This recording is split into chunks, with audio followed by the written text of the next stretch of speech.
It's not here yet. It's getting difficult. I think it's here.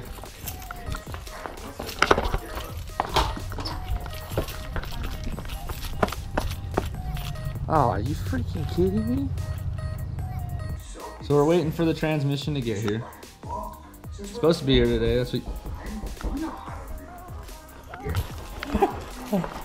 Perfect timing.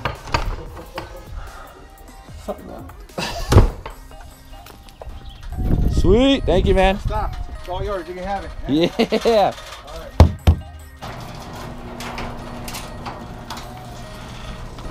right. Shoot, it's all bolted up and everything. 105 pounds ain't nothing. Cause I'm buff. Time to break out the tools.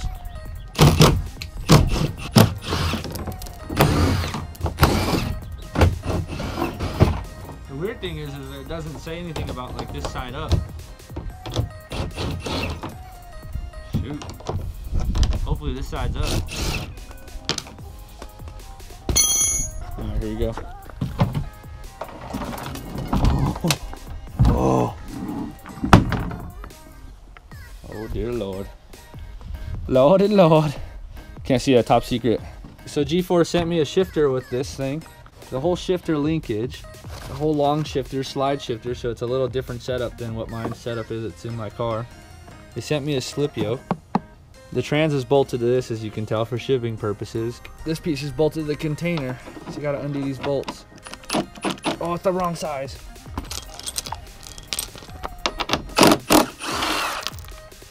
Dang. They package these things super legit. Let's get this thing out of here. We'll put it on the table.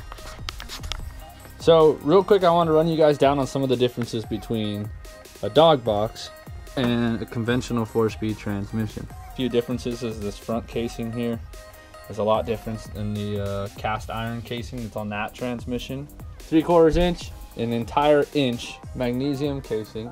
Not only that, it looks like it's going to mount the same as my T10 transmission. It's got the 4 bolts up front. This also has the 4 bolts up front. You got 2 there, and then the 2 options here down on the bottom that you can pick from. Also, the actual bally mounts here that mount onto the transmission mount, these bally mounts are in the same location as that one as well. The trans is essentially the same size as that trans, but it's got a magnesium casing. It has dogs instead of synchros, and it has spur cut gears instead of helical cut gears. Here's the difference.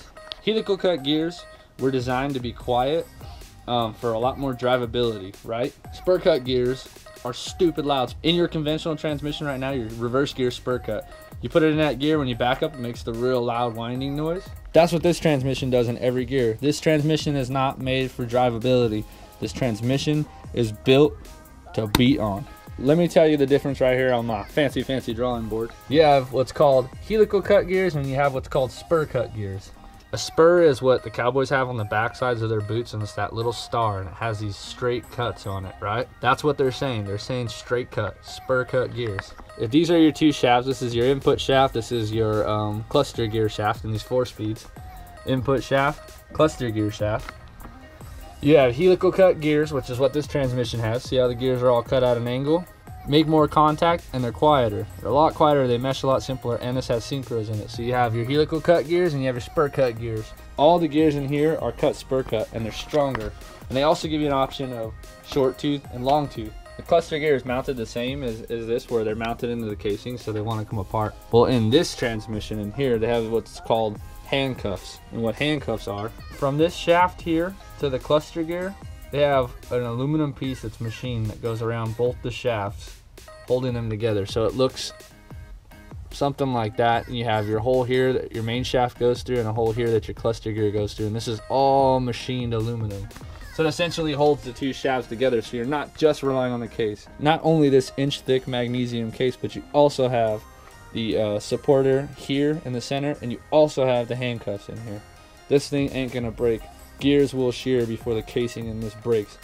Those suck. G-Force and Tex Racing knows what's up. You need to hit these guys up if you're thinking about building a serious car that's gonna perform and handle and be absolutely reliable. longevity is your best friend when it comes to drifting and racing in a series where you develop points throughout the year. Handcuffs, homie. I know I told you guys I would take this apart, but as you can see, they have it all safety wired up with a brand new fresh gasket and stuff in there. I'm not going to take this apart for the sake of showing you, but what I do have here is a castle nut, and this is symbolic to what a dog looks like. What a synchro does in this transmission, a dog does in this transmission. The difference is the size of the teeth. So a dog looks a lot like this. It's got real big, fat, like castle nut style, these big heads here. And then there's the female side of the dog that's on the gear. With the synchro transmission, you'll have to clutch in, you have to line it all up. Everything's a lot more sensitive because everything's a lot smaller, as you can see. Everything's real small. So everything has to be lined up, and it's made for like real nice, smooth driving. And this transmission with the dog is you have this dog here, the male side, and then you have the female side that's on the gear.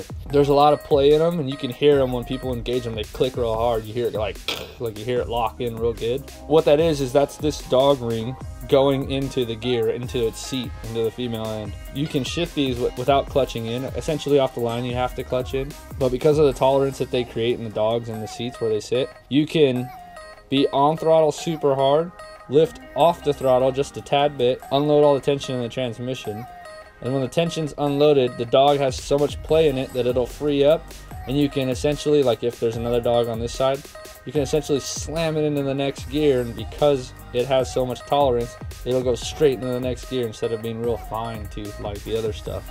And so they're bigger chunks, they're bigger pieces, they last longer, they wear out if you drive them like soft, is what I understood from what they told me. So you gotta drive them not like a bat out of hell, but you want to shift fast and get that dog engaged because they are cut at like a slant instead of like how this nut is cut straight down the sides. As you can see, instead of it being cut straight down, they kind of have like a cut in, so they slant out, and what will happen is those edges will round off as you drive them more and more and more and more and more.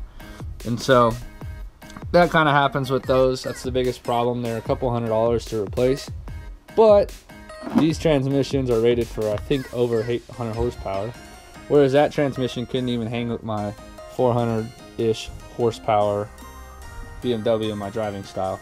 Couldn't hang, can hang, absolutely will hang. Tex Racing sent us over a hardened slip yoke, and you have to run the hardened steel slip yoke because if you run the regular steel slip yoke, the way that these transmissions shift all hard, all the teeth inside of these on the regular steel ones will get totally eaten up. So they sent me out their G-Force slip yoke, hardened slip yoke as well. They sent me also this long shifter, which it's the name of the brand. Here's the actual shifter itself, the actual stick shift. This is the shift box, and this shift box here is a rail shifter instead of the one that's in the car, which is a totally different style shifter. They said that this shifter works best with these G-Force Tex Racing gearboxes. This transmission's what's up. I'm so pumped to put this in my car. Freaking do it or don't, your choice. But I'm super excited. So we're gonna be headed over to Garcia's Custom Garage, and we're gonna throw this in the next episode. A lot of the stuff looks like it's gonna bolt up, but again, dude, super thankful for you guys for helping us out. Again, a lot of this stuff doesn't happen without you guys. A lot of the homies over on like Instagram and stuff. We didn't know if we were gonna make it to round 2. Did a lot of praying and a lot of thinking, and just took a leap of faith and approached a company like Tex Racing and G-Force, and the nice guys over at G-Force ended up wanting to work with us, and so we're super blessed to be partnered up with them. If you guys need any of your race stuff done, you need to call these guys. These are the guys to deal with, okay?